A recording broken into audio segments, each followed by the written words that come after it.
ভালো নেই বাবা। রাজু চল বাবা, চলো। দাঁড়াও,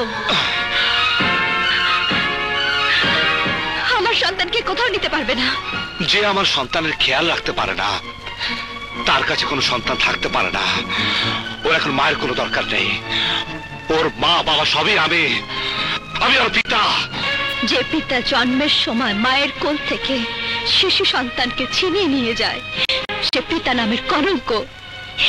যে পিতা মায়ের বুকের দুধ থেকে নবজাত সন্তানকে বঞ্চিত করে সে পিতা না, সন্ত্রাসী পিতা।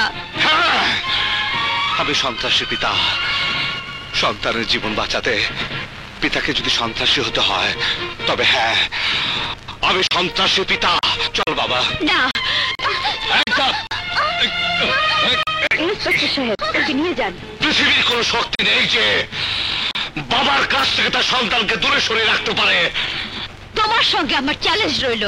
পৃথিবীর এমন কোন শক্তি নেই যে মায়ের কোল থেকে তার সন্তানকে ছিনিয়ে নিতে পারে।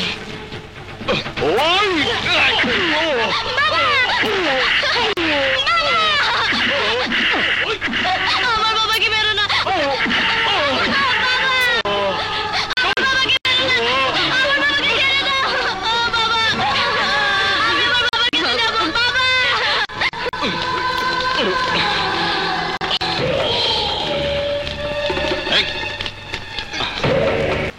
আমার শত্রু মুন্নাকে ধরিয়ে দিয়ে তুমি আমার বন্ধু হয়ে গেছো।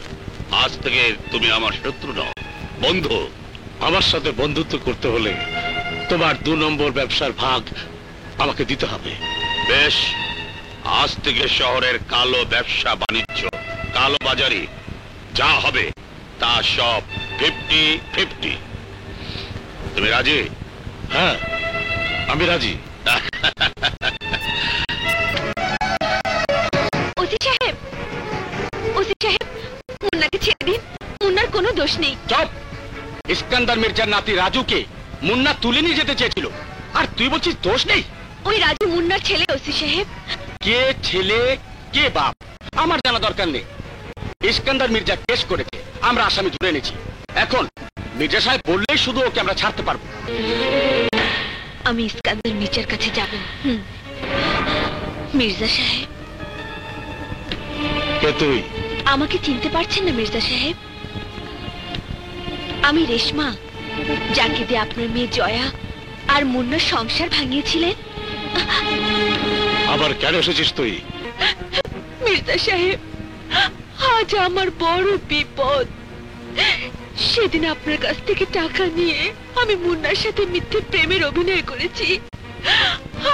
আমি মুন্নার ঘর ভেঙে দিয়েছি। আর সেই পাপে আজ আমার শরীরে মরণ ব্যাধি ক্যান্সার বাসা বেঁধেছে। ডাক্তার বলেছে অনেক টাকা লাগবে চিকিৎসা করাতে। তাই আমি আপনার কাছে এসেছি। আমাকে 50,000 টাকা দিন। না, আমার কাছে দয়ার করে ভান্ডার নেই। চলো জায়গা থেকে। এখানে আর কোনোদিন আসবি আমি তোকে মেরে ফেলবো। মির্জা সাহেব, আমি তো মরেই যাচ্ছি, তবে মৃত্যুর আগে আপনার সব ষড়যন্ত্র ফাঁস করে দিয়ে আমার পাপের প্রায়শ্চিত্ত করব। আমি এক্ষুনি মুন্নার কাছে গিয়ে সবকিছু খুলে বলবো।